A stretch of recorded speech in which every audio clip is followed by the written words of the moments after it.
my friends, and welcome to another edition of Life Bytes with Wendy Wilde.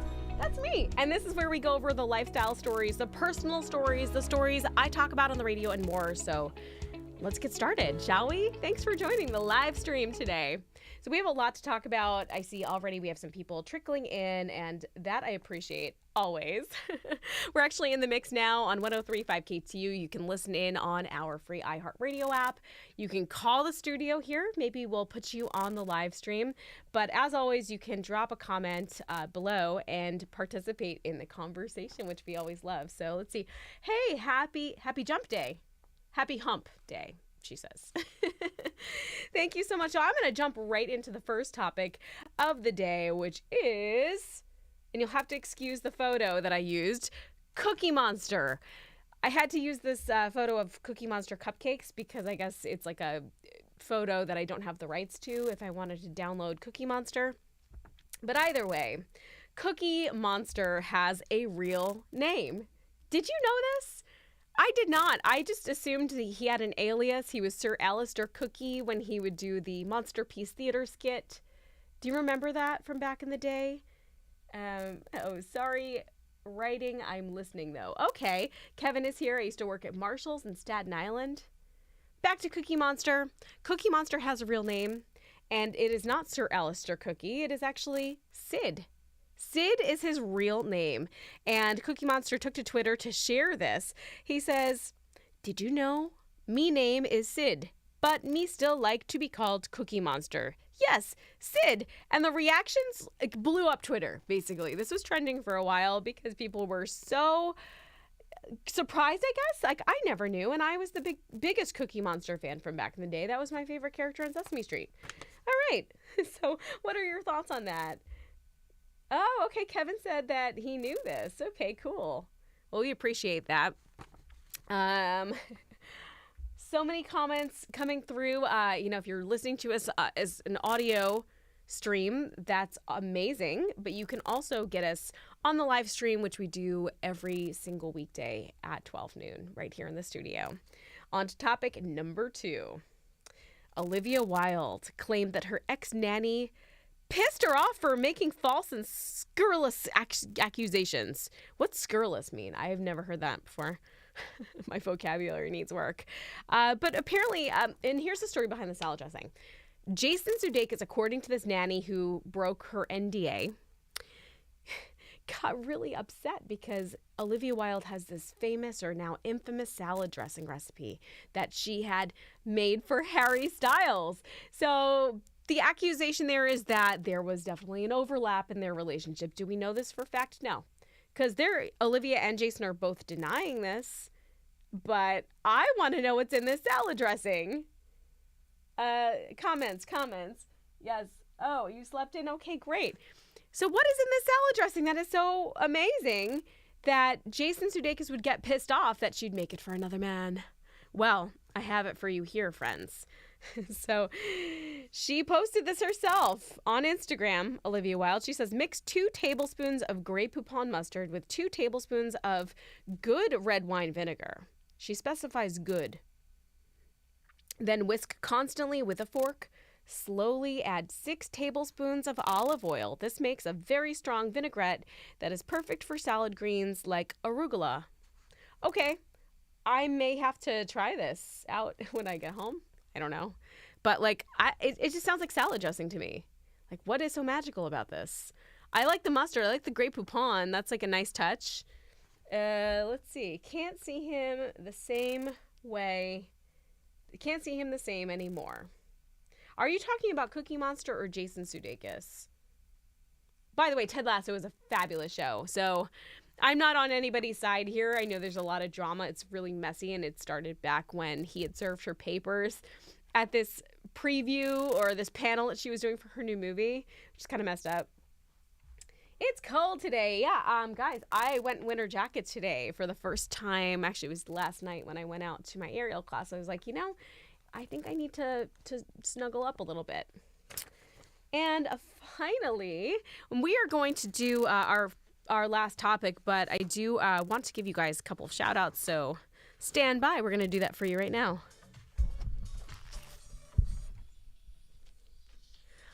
We are commercial free in the mix here. The lunch break beats are on 103.5 KTU, the beat of New York on this Wednesday. Get me on our iHeartRadio app. You can leave a little talkback message and record your message for me here in the studio. Okay, can't play the music on the feed. Sorry about that. There are strict rules. So you'll have to go on our iHeartRadio app to listen in after we're done with this stream here. But on to our next topic. Halloween and trick-or-treating. Did I ever tell you guys the story of when I didn't have anything for the trick-or-treaters? It was an accident. My building where I live in Queens, not really heavy with trick-or-treaters. At least the last couple of years, we didn't really have much going on. So I would always buy candy, and then nobody would show up at the door. And then you know what happens after that. I end up eating all the candy. Not like really what I want to be doing. I love the candy, but I don't need to have an entire bag's worth of candy in my house because I do not know how to control myself.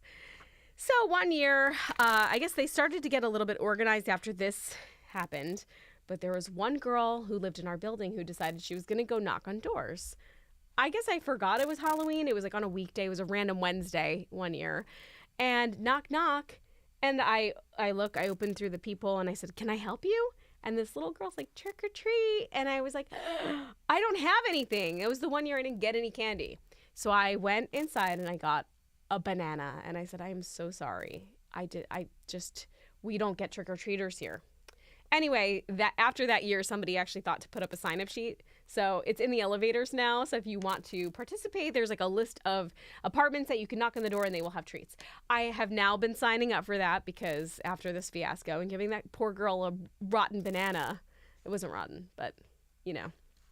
Anyway, yummy candy. Yes, I have to have candy. Last year, by the way, I had this like mixed bag and everybody took the Kit Kats. Those are awesome. Everybody took the Snickers. And then I had Heath bar. I had a lot of Heath left over, and I fell in love with Heath bars. Gosh, that toffee is so darn good. I didn't eat candy, says Kevin. Jeff is here. Shut up. Has anyone dug into the possibility that Sudeikis and Sid are the same man? Oh, my God. They might be. They might be. That is so funny. Jeff, I'm so happy you could finally make it. How am I doing with my switching of the topics and what have you? See, like I know. I'm getting pretty decent at this. I forgot to add the little chat bar, so now it has to reset. But third topic, the weirdest things that trick-or-treaters have gotten in their bags. So for this, oh man, I thought a banana was fine. It's healthy. It's wrapped. Like you can't really like mess up a banana. Okay. But according to this website called The Mandatory, which I haven't heard of, this is their weirdest list that kids have gotten. On here, 9-volt batteries. Really? Ketchup packets. Really? Canned veggies. Cheese slices. Roast chicken. Tide Pods. Guys, didn't we go like through a phase back a couple of years ago where kids were trying to eat Tide Pods? Like, we don't want to encourage that behavior, okay? Spare change. All right, like listen, we always had the penny house in my neighborhood. It was like a bag of pennies. And I'm like, thanks. What am I supposed to do with this? And cough drops. No cough drops. That is not candy. I think if you don't want to do or don't want to participate in Halloween, maybe there's some sort of universal sign. Maybe you can nicely put up like a different colored pumpkin on your porch just to let people know that you're not participating for whatever reason. Maybe there's somebody sick inside who needs to rest and you don't want the doorbell rang all night. What are your thoughts on this? And let's see, comments. Oh, hold on. I just lost you. Rocking the sustainable. Thank you, Jeff. I appreciate you. You actually came up last night at my aerial class. We were talking about the great work that you do. Oh, hey, Donna. How are you? Marcus is here. Yeah, we do have to mention the Yankees. Now, listen, I am not exactly a Yankee fan, but I'm a New York fan, and I'm really excited for them because the Game 5 was postponed because of the rain. They finally played it yesterday. They won, so they're moving on. And it's such a quick turnaround because they're flying out to Houston today to face the Astros. So they don't even get to rest. I hope they get to rest on the plane. But Good luck to them tonight. That's really incredible news for all of us New Yorkers. Let's see. Yeah, we've got basketball tonight, too. There's so much going on. The Knicks, the Nets are playing. What else? I don't know. You tell me. No co-host today, so it's always like a little weird when I have to just keep talking on my own. But we're doing our best to get better at it. Anyway, that is really all for today. Hold on, I have closing music. And here it is. So I hope that you'll join me tomorrow for our next live stream. And in the meantime, feel free to tune in on our iHeartRadio app for all my various stations, 103.5 KTU and more. Thank you again for joining me today. And I'll talk to you on the gram, I guess. Until then. Thanks for watching.